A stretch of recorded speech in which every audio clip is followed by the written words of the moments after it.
Greetings comic lovers and welcome back to Casually Comics, the channel where we chat all things comics, from reviews of comics new and old, to history, to anecdotes, to really wherever our whims take us. Don't judge a book by its cover. That rule applies unless you're DC Comics Presents. In fact, for a time the series has a bit of a base the story off the cover writing style, and there were some outlandish covers that led to some interesting stories. We're going to be taking a look at an issue from the 2004 revival, the Green Lantern issue. In this story, he is a human disaster, as I continue on my quest to showcase all the mad plots that Hal Jordan got into. Seriously, I don't know how that suave label persists. Mr. Please co-sign the lease on my apartment. Mr. I accidentally did shrooms. Mr. I knocked myself out in a bar of soap. And today, Mr. I'm selling power rings for $1. You know you want to hear all about it, but before we get started, I'm Sasha, and if you're enjoying this content, you know what to do. Hit that like button, hit that subscribe button. Join us on this comic book journey. DC Comics Presents originally ran from 1978 to 1986 and consisted of 97 issues and 4 annuals. And it's also said to be one of the last appearances of Silver Age Superman, an accomplishment. It was made up of a series of team-ups specifically with Superman, and was modeled off of the Brave and the Bold format, which was team-ups but with Batman. What does this have to do with Green Lantern? Well, for that we need to talk about Julius Schwartz. If that name sounds familiar, he's come up before on this channel when we were detailing the creation of Barbara Gordon, so if you missed that, card and link. In this video, he's here because he was the editor, and he had a special trick to get those creative juices flowing. Namely, he would commission a cover concept, give it to the writers, and tell them to make a story up off of that. In 2004, Julius Schwartz died, and one of the memoriam tributes DC did was an 8-issue revival of DC Comics Presents in the form of a series of one-shots, where old, aka classic covers were recreated, and then a story was fashioned after each of them, in his honor. The cover chosen for inspiration was the cover for Green Lantern issue 31, Power Rings for Sale. Brian Boland did our updated redraw of the cover. The story is by Brian Azzarello, with interior art for this tale by Norm Brayfogle. So strap in to see what kind of story can be created out of a gem of a cover like this. It is very different from the original concept in 1964, let me tell you. Although this scene actually happens in both. So as outlandish as the cover may be, it's accurate. Go figure. Note how the man flying away on the cover has been redrawn to look like Schwartz. That's very sweet. Power rings, only $1 a piece. That's how much he was selling them for back in 1964 as well.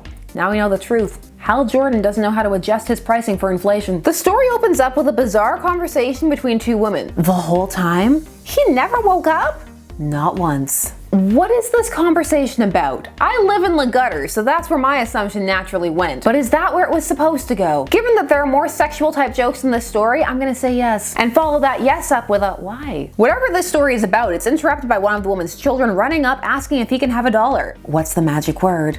It's Green Lantern! Since when? Ha! No love for GL. But no, Green Lantern is really there, selling power rings for $1 a piece. On an opening page with a title much longer than Power Rings for Sale. Penny for your thoughts, $1 for your destiny. People are of course eager to get their hands on such a powerful accessory for such an absurdly low price. Don't forget me, Lantern! How could I? Boobs! It's funny because he's a perv. What do you say when you slip a ring on a lady's finger? I give up. Ha! Fear of commitment. You know, you read this, and suddenly Brian Azzarello arguing about how the Batgirl Bruce rooftop sex scene built her character and gave her mucho agency starts to make a lot more sense. Hal is really selling hard. He's not resting on his laurels, even though these rings really sell themselves. The most coveted piece of jewelry in all the galaxy can now be yours. That's right, yours, for $1 thin dollar. First you get the ring, then you get the power, then you snap the necks. What do you think you're doing? Oh, so this is the kind of stuff the Justice League shows up for. How long is Bruce's arm? Is it just all bunched up in Clark's cape? Selling power rings Superman at a price every man can afford. Having superpowers is great, but with great power comes still the high school angst Batman. Nobody's buying it, but they are buying power rings. And why? Because when you slip one on your finger, the world is at your fingertips. What is this, the Parallax after school special? I low-key love how Hal is drawn in this story, by the way. His supervillain megalomania speech is cut off when the Flash shows up, asks what's going on, and when he finds out, wants to buy one, but he does not have $1, so no ring for him. Friendship be damned. And then Gorilla Grodd shows up in a dress to buy one, which of course Hal sells him. He doesn't discriminate. $1 is $1. No, Hal hasn't actually lost it, even though that's what the League thinks. This was all a setup so that he could lure Gorilla Grodd to him. Grodd's been committing crimes while he was off in space, and this is a surefire way to catch him. Not convoluted at all. Grodd couldn't get the ring to fit on his finger, which allows Hal to capture him. I like how he pulls the wig off with a triumphant Gorilla Grodd, like it was a secret to anybody what was going on. Good work, Green Lantern. No, Superman. Bad work. Silly work. We should have known Gorilla Grodd couldn't resist buying a power ring, especially at your price. Yeah, we all should have known that. Not we should have had a plan, or We should not do this. That says it all right there, doesn't it? Thanks, Superman. I'll meet you all back at Justice League HQ after I buy back all the rings I sold. That was the plan? I mean, shouldn't you be able to call them all back? Shouldn't you have sold them all with a temporary clause or something? You could have kept the money then. But no, track down each person individually and buy it back. I'm sure nobody's gotten into any trouble or done anything nefarious in the meantime. Absolutely not. Everybody can just operate these rings right out the gate. Doesn't take any skill or training or anything. Nobody's dead. Only honest, willful citizens would take advantage of this cheap opportunity. And so everybody piles into Wonder Woman's invisible jet for a truly bizarre ending sequence. The Flash asks where Aquaman is, then teases her saying that she forgot to pick him up. I'm gonna let you finish, but put some respect on Aquaman's name. He is the king of Atlantis. Even if he's silly at times, he could still kill us all. Then they just all decide it's Bash on Hal Jordan Day. The wearer of the power ring is limited only by his imagination. In some ways, the power he possesses is greater than all of ours combined. Hold on a second, Superman. Did you forget whose finger that ring is on? Then they all laugh, even Batman, who is also the member who decides to highlight what they would all do if they had the ring. He says that Wonder Woman would just treat it like another piece of jewelry. At the Flash and Superman would just use it to try and one-up each other during races. Or me. Imagine me being able to do everything I dream of. And then fear filled the cabin. I mean, if Hal will give you a ring for $1, what would he give you for all the money that Bruce has? I'll be right back. I'm gonna buy a Green Lantern. I've got 20.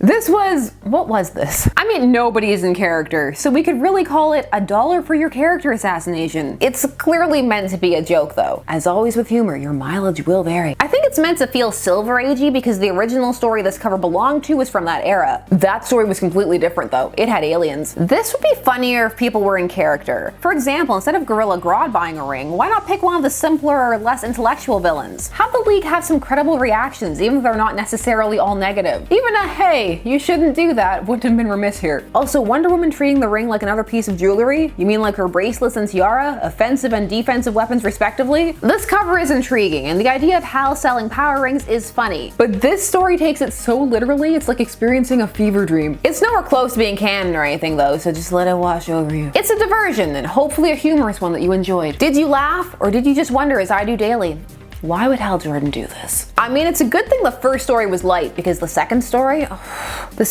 features Oliver Queen belittling Hal for not being over the abuse he suffered as a child, and not being supportive at all when Hal is trying to admit to him that he does have a fear that he's gonna turn out just like that, abusive and an alcoholic. This is before we tweaked that out of Hal's backstory. And Oliver belittles him and tells him that he's pathetic. He reminds Hal so much of his past abuse and abuser that he ends up at a bar. You know, typical stuff your best friend does for you. I'm not salty, I'm fine. Best friends, hard traveling heroes. Because friendship is constantly yelling at and belittling your traveling companion. Let me know if you want to see the original Power Rings for sale. It is both sillier, yet more plausible than this. It's hard to recapture the genuine zaniness of the Silver Age. You have to mean it and really be able to put yourself into that mindset. Not everybody can do it. Share all your thoughts on what this was down below. And while you're down there, please do all the YouTube things. Like, share, comment, subscribe, and hit the bell notifications so that you never miss a vid. Thanks so much for taking some time every day to spend it discussing comics with me. I always appreciate it. I'll see you again soon. Bye-bye.